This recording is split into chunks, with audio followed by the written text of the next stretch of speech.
പോരാട്ടങ്ങളിലൂടെ, നിരവധിയായ മഹാഗുരുക്കന്മാരുടെ പോരാട്ടങ്ങളിലൂടെ നാം ആർജിച്ചെടുത്ത സംവരണം എന്ന് പറയുന്ന വളരെ പ്രധാനപ്പെട്ട ഒരു അവകാശം, ആ അവകാശത്തെ പല നിലകളിൽ ഇന്ത്യയിലെ മനുവാദി നേതൃത്വം ജുഡീഷ്യറിയെ ഉപയോഗിച്ചുകൊണ്ട്, ഗവൺമെന്റിനെ ഉപയോഗിച്ചുകൊണ്ട്, രാഷ്ട്രീയ പാർട്ടികളെ ഉപയോഗിച്ചുകൊണ്ട്, പൊതുബോധത്തെ ഉപയോഗിച്ചുകൊണ്ട്, മാധ്യമങ്ങളെ ഉപയോഗിച്ചുകൊണ്ട്, സമൂഹത്തിലെ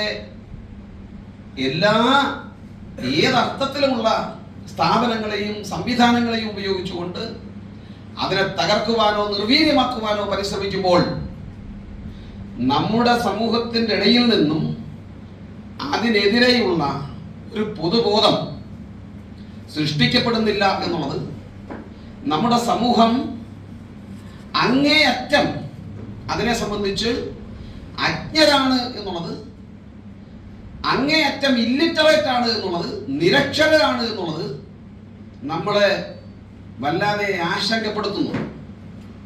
അത്തരമൊരു ആശങ്ക നിറഞ്ഞ ഒരു സാമൂഹിക രാഷ്ട്രീയ ചുറ്റുപാടിലാണ് ഈ ഒരു ഹോളിനകത്ത് ഇത്രയും പേർ നമ്മളിവിടെ ഒരുമിച്ച് കൂടിയിരിക്കുന്നത്. ഇതുമായി ഇനി നമുക്ക് മുന്നോട്ട് പോകണമെങ്കിൽ ഈ സമൂഹത്തിലെ ഓരോ അംഗത്തെയും എന്താണ് സംവരണം എന്നവനെ പഠിപ്പിക്കേണ്ടതുണ്ട്. ക്രീമി ലെയറും സബ് ക്ലാസിഫിക്കേഷനും അവിടെ നിൽക്കട്ടെ, അവനെ സംവരണം എന്താണ് എന്ന് പഠിപ്പിച്ചെടുക്കണം.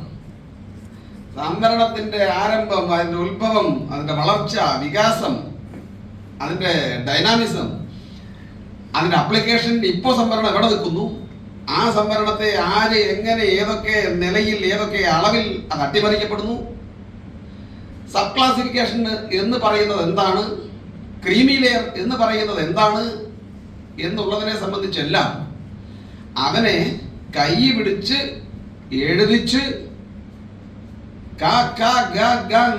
എന്ന് അവനെ പഠിപ്പിക്കേണ്ട ഗതികളിലാണ് ഞാനും നിങ്ങളും ഈ സമൂഹത്തിലെ അംഗങ്ങൾ എന്നുള്ള നിലയിൽ ജീവിച്ചുകൊണ്ടിരിക്കുന്നത്.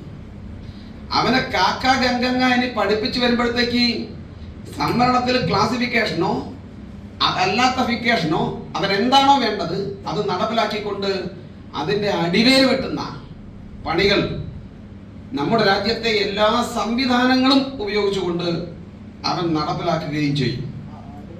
ഇതൊരു വലിയ വെല്ലുവിളിയാണ്.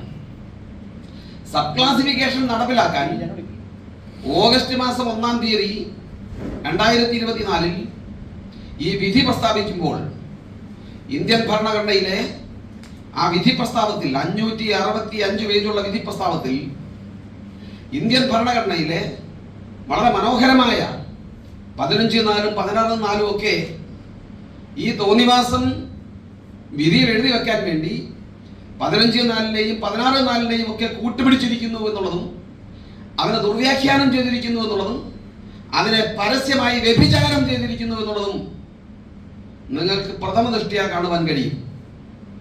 ഞാൻ പറയുന്നത് രാജ്യത്തെ ഭരണാധികാരികൾ മാത്രമല്ല, ജുഡീഷ്യറിയും ലെജിസ്ലേച്ചറും മറ്റെല്ലാ സംവിധാനങ്ങളും നമ്മുടെ മുമ്പിൽ വട്ടം പിടിച്ച് നമ്മുടെ അവകാശങ്ങളെ ഇല്ലായ്മ ചെയ്യാൻ വന്നിരിക്കുന്ന ഒരു കാലത്ത് ഞാനും നിങ്ങളും പരിമിതമാണ് എങ്കിൽ പോലും നാം അതീവ ഗൗരവത്തോടെ ജാഗ്രതയോടെ നാം നിലയുറപ്പിക്കണം എന്നാണ് എനിക്ക് ആമുഖമായി പറയാനുള്ളത്. കാര്യം വളരെ ഗൗരവതരമായാണ്, കാര്യം അങ്ങേയറ്റം ഗുരുതരമാണ് എന്ന് പറയേണ്ടിയിരിക്കുന്നു. ഇതിനെ സംബന്ധിച്ച് ഈ വിധിയിൽ ഇത് വായിക്കുന്ന ഒരാൾക്ക് മനസ്സിലാക്കാൻ കഴിയുന്നൊരു വസ്തുത, ഇത് അങ്ങേയറ്റം ആശയക്കുഴപ്പം ഉണ്ടാക്കുന്ന, അങ്ങേയറ്റം കോംപ്ലിക്കേറ്റഡ് ആയ ഒരു സംഗതിയാണ് ഈ വിധി എന്നുള്ളതാണ്. ഈ വിധി പ്രസ്താവിക്കുമ്പോൾ എന്താണോ അവരാഗ്രഹിച്ചത് അത് നടന്നുകൊണ്ടേയിരിക്കുകയാണ്. നമുക്കറിയാം, നമ്മളെ ഒരു സ്വതന്ത്ര ഇൻഡിപെൻഡൻ്റ് ആയ ഒരു സമുദായം എന്ന നിലയിൽ വാർത്തെടുക്കാനാണ് ബാബാ സാഹേബ് അംബേദ്കർ പരിശ്രമിച്ചത്. അതിന്റെ വിശദാംശങ്ങളിലേക്ക് ഞാൻ പിന്നീട് കടക്കാം. പക്ഷേ ഇന്ത്യയിലാകമാനം ആ നിലയിൽ തന്നെ, ആ നിലയിൽ പട്ടിക വിഭാഗക്കാർ ഒരു സ്വതന്ത്ര സമുദായം എന്നുള്ള നിലയിൽ, ഒരു ഇൻഡിപെൻഡന്റ് കമ്മ്യൂണിറ്റി എന്നുള്ള നിലയിൽ ഉയർന്നു വരികയും അങ്ങനെ ഉയർന്നു വന്ന് അവരുടെ സാമൂഹികമായ ഒരു ശക്തി വെച്ചുകൊണ്ട് അതിനെ പൊളിറ്റിസൈസ് ചെയ്തുകൊണ്ട് അതിൻ്റെ അടിസ്ഥാനത്തിൽ ഒരു രാഷ്ട്രീയ മുന്നേറ്റം അടക്കം ഇന്ത്യ രാജ്യത്ത് സംജാതമായിക്കൊണ്ടിരിക്കുമ്പോഴാണ് സംവരണം ഉപയോഗിച്ചുകൊണ്ട് തന്നെ വെട്ടുന്ന ഒരു പരിപാടി ഇന്ത്യയിലെ ബ്രാഹ്മണികമായ സാമൂഹിക ക്രമം, ബ്രാഹ്മണിക്കൽ സോഷ്യൽ ഓർഡർ വ്യത്യസ്തമായ സ്ഥാപനങ്ങളെ ഉപയോഗിച്ചുകൊണ്ട് നടത്തുന്നത്. ഈ വിധി വന്നതിന് ശേഷം കോടതി വിധി നടപ്പിലാക്കണം എന്ന് പറഞ്ഞ് ഒരു കൂട്ടരും, കോടതി വിധി നടപ്പിലാക്കരുത് എന്ന് പറഞ്ഞ് മറ്റൊരു കൂട്ടരുമായി ഈ സമൂഹം നെടുകെ പിളരാൻ പോവുകയാണ്. എന്ന് പറഞ്ഞാൽ ഈ രാജ്യത്തെ നമ്മളെ തകർക്കാൻ ഒരു ബ്രാഹ്മണനും ഒരു ബനിയയ്ക്കും ഒരു സവർണനും ഒരായുധവും എടുത്ത് നമുക്ക് നേരെ വരേണ്ടതില്ല.